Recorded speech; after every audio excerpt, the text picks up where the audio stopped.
राधे राधे दोस्तों, कैसे हैं आप सब।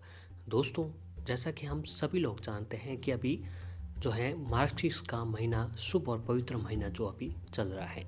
जी हाँ दोस्तों, मार्गशीर्ष का जो महीना है धर्म कर्म उपाय यातना और साधना के लिए सबसे उत्तम महीनों में से एक माना जाता है।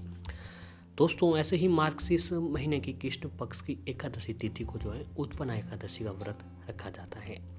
इस बार ये जो शुभ दिन है दोस्तों 11 दिसंबर शुक्रवार के दिन को यानी आज के दिन को पड़ रहा है। शास्त्रों के अनुसार सभी व्रतों में एकादशी का जो व्रत होता है सबसे महत्वपूर्ण व्रतों में से एक बताया गया है। दोस्तों, एकादशी जो है एक देवी है जिनका जन्म भगवान विष्णु से हुआ था। मार्गशीर्ष की एकादशी के दिन ही जो है एकादशी प्रकट हुए थे। इसीलिए दोस्तों इस एकादशी को जो है नाम उत्पन्न एकादशी के नाम से जाना जाता है। पद्य पुराण के अनुसार इस एकादशी का व्रत करने से सभी व्रतों का व्यक्ति को फल प्राप्त होता है और मोक्ष की प्राप्ति अवश्य होती है।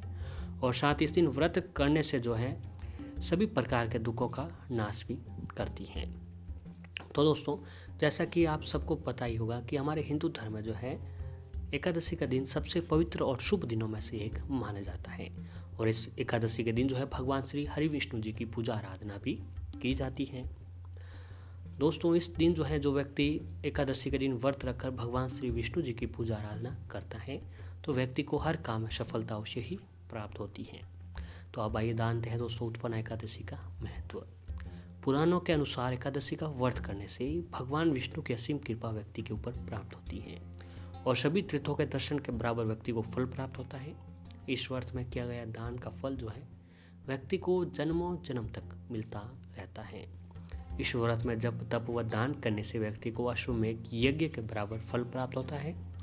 और दोस्तों, अगर आप चाहते हैं कि आप हर महीने में पड़ने वाली एकादशी का व्रत शुरू करना चाहते हैं तो दोस्तों आपके लिए जो उत्पन्न एकादशी से शुरुआत सबसे अति उत्तम शुरुआत होती है। इस व्रत को करने से जीवन में हमेशा सुख शांति और माता लक्ष्मी जी की कृपा और भगवान विष्णु जी की कृपा जो है आपके ऊपर हमेशा बनी रहती है। जी हाँ दोस्तों, आप जानते हैं उत्पन्न एकादशी व्रत कथा के बारे में। पुराणों के अनुसार भगवान कृष्ण ने युधिष्ठिर को उत्पन्न एकादशी माता के जन्म के बारे में कथा सुनाई थी। भगवान कृष्ण बताते हैं कि सतयुग में मूर नामक एक राक्षस था। उसको अपनी शक्तियों का बहुत ही घमंड था और इन्हीं के दम पर उसने स्वर्ग लोक पर कब्जा कर लिया था। ऐसे में सभी देवी देवता भगवान विष्णु के पास पहुंचे और मदद की मांग की। तब विष्णु जी और मूर के दैत्य के बीच युद्ध शुरू हुआ।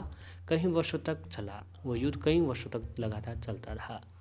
राक्षस से युद्ध करते करते भगवान विष्णु जी थक गए थे, इसलिए वह बद्रिकाश्रम गुफा में जाकर विश्राम करने लगे। मूर राक्षस भी भगवान विष्णु जी का पीछा करते करते गुफा के पास आ गया और भगवान अपनी निद्रा में लीन थे।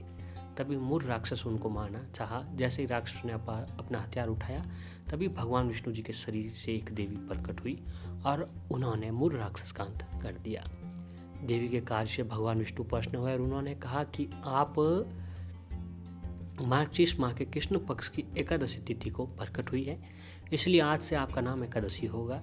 सभी व्रतों में तुम्हारा व्रत सबसे महत्वपूर्ण होगा और आज से हर एकादशी के दिन मेरे साथ तुम्हारी पूजा होगी। और जो व्यक्ति एकादशी का व्रत व पूजा करेगा उसकी सभी समस्याओं का अंत मेरी कृपा से होता चला जाएगा। तो दोस्तों, ये थी उत्पन्न एकादशी की व्रत कथा के बारे में। तो दोस्तों, इस दिन जो आपको ये कथा अवश्य ही पढ़नी या सुननी चाहिए। और इसके साथ ही दोस्तों, अगर आप जो है एक चुटकी हल्दी से भी ये काम करते हैं तो आपके ऊपर भगवान विष्णु माता लक्ष्मी जी की कृपा अवश्य ही बनती है। तो दोस्तों, आइए जानते हैं उसी के बारे में। दोस्तों, एकादशी का दिन जो है गुरुवार के दिन पड़ने के कारण इसका जो महत्व है वह बहुत ही अधिक बढ़ गया है। इसके अलावा इस दिन खास योग भी बन रहा है। इस एकादशी का व्रत करने से व्यक्ति के सभी पापों का नाश होता है और इसके साथ धन संपदा में भी वृद्धि होती है। तो दोस्तों, इस उपाय को करने के लिए आपको हल्दी से उपाय करना है। दोस्तों, इस उपाय को करने के लिए एकादशी के दिन आपको प्रातःकाल स्नान करें और स्नान करने के पानी में थोड़ी सी हल्दी अवश्य डालें। हल्दी जो है भगवान विष्णु जी को बहुत ही प्रिय होती है। इस तरह से स्नान करने से भगवान विष्णु जी की कृपा आपके ऊपर प्राप्त होती है। और हो सके तो आज का दिन जो है आपको पीले रंग के स्वच्छ वस्त्र धारण करने चाहिए। अब दोस्तों, आपको अपने घर के मंदिर के सामने आसन बिछाकर बैठ जाएं और बैठते हैं के साथ आपको 2 जो है तांबे के लोटे लेने हैं। एक में शुद्ध जल भर लीजिएगा और दूसरे लोटे में जो है आपको थोड़ा सा गंगा जल भी डाल देना है और आप दोनों में ही थोड़ी थोड़ी सी हल्दी डाल दें। अब दोस्तों भगवान विष्णु और माता लक्ष्मी जी की ऐसी तस्वीर जो हो जो दोनों एक साथ में विराजमान हो, उनके सामने एक शुद्ध देसी घी का दीपक जलाएं। वैसे तो दोस्तों दीपक के नीचे जो है चावल रखा जाता है, लेकिन एकादशी के दिन चावल का इस्तेमाल न करें, इसलिए इस दिन एक छोटा सा कपड़ा बिछा कर उसके ऊपर दीपक रख दें। अब धूप बत्ती जला दीजिए। दीपक और धूप बत्ती जलाने पर दोस्तों थोड़ी सी हल्दी लेकर उसमें पानी मिलाकर इसे भगवान विष्णु को जो है हल्दी का तिलक लगाएं और माता लक्ष्मी जी को कुमकुम और हल्दी का तिलक लगाएं। अब भगवान विष्णु जी को पीले रंग के फूल और मिठाई चढ़ाएं और भोग लगाने के बाद तुलसी दल अवश्य ही चढ़ाना चाहिए, क्योंकि दोस्तों तुलसी दल के बिना जो है भगवान विष्णु जी की पूजा भी अधूरी मानी जाती है।